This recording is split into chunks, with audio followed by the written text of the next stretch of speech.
स्वागत है आप सबका मेरी भविष्यवाणियों की पुस्तक में।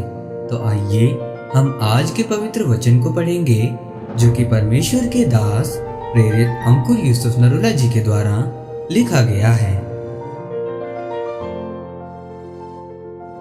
अपनी पवित्र वस्तु को सुरक्षित रखें।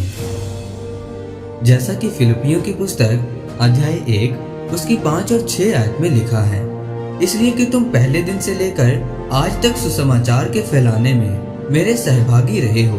मुझे इस बात का भरोसा है कि जिसने तुम में अच्छा काम आरंभ किया है वही उसे यीशु मसीह के दिन तक पूरा करे। मेरे प्रियो, अगर परमेश्वर ने आपको एक विश्वासी करके बुलाया है तो वो आपकी जरूरतों को भी पूरा करेगा। वो आपके जीवन में स्वर्गीय सहायकों को भेजेगा।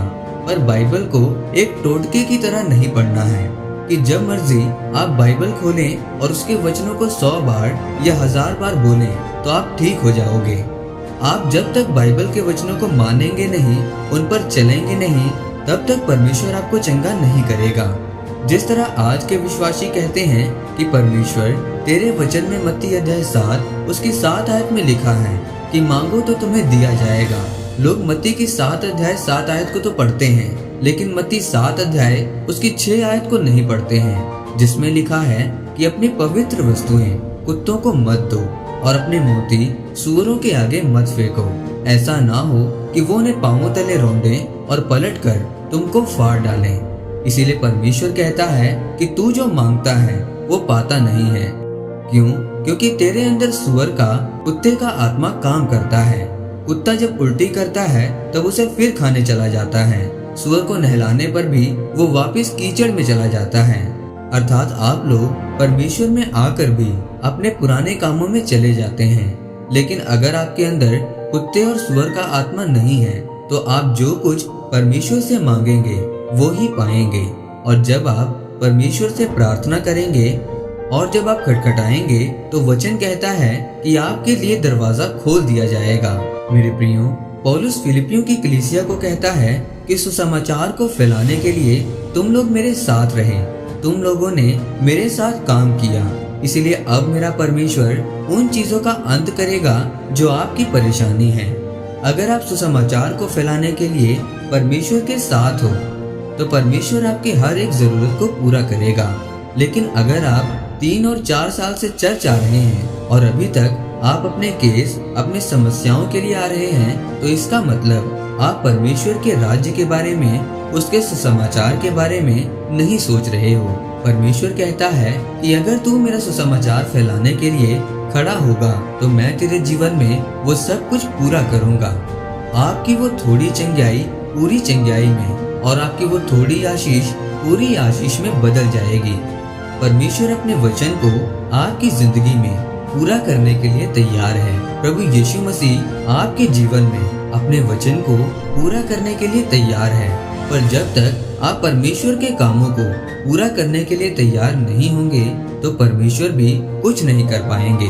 मेरे प्रियो, आज लोग मांग मांग कर थक जाते हैं कि परमेश्वर आपके वचन में लिखा है कि मांगो तो दिया जाएगा, पर मैं तो मांगता हूँ पर मुझे मिलता क्यों नहीं है। परमेश्वर कहते हैं कि कुत्ता मत बनो और ना ही सूअर बनो।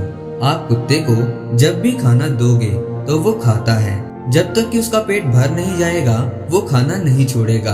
हर एक विश्वासी जिसका अपने पेट पर कंट्रोल नहीं है वो परमेश्वर से मांगेगा पर पाएगा नहीं। आप जो कुछ बोएंगे नहीं वो आप काट नहीं पाएंगे।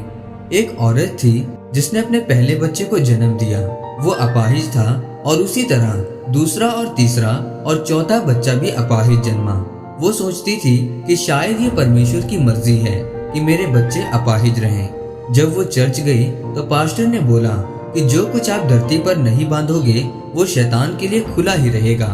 फिर वो घर गई, फायर प्रेयर किया और उसने कहा कि परमेश्वर, जो भी शैतानी व्यक्ति इन कामों के पीछे है, आप अपने कोड़े से उसे मारें। वो इसी तरह लगातार प्रार्थना करती रही। फिर उसके रिश्तेदार की एक औरत ने अपने आप ही उसके पास आकर कहा कि मैंने ही ये काम किया था, और अगले ही दिन प्रार्थना के बाद उसके चारों बच्चे चलने लगे। इसीलिए मेरे प्रियो, जब तक आप परमेश्वर के कामों के लिए तैयार नहीं होंगे तो परमेश्वर भी आपके जीवन में काम नहीं करेंगे। परमेश्वर ने जो आपको वो मोती, वो पवित्र वस्तु दी है, आपको प्रार्थना के द्वारा पवित्रताई में चलकर उसकी रक्षा करनी है।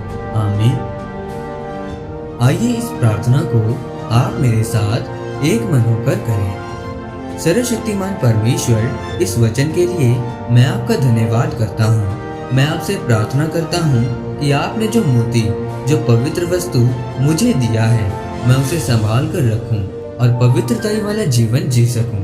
आमीन।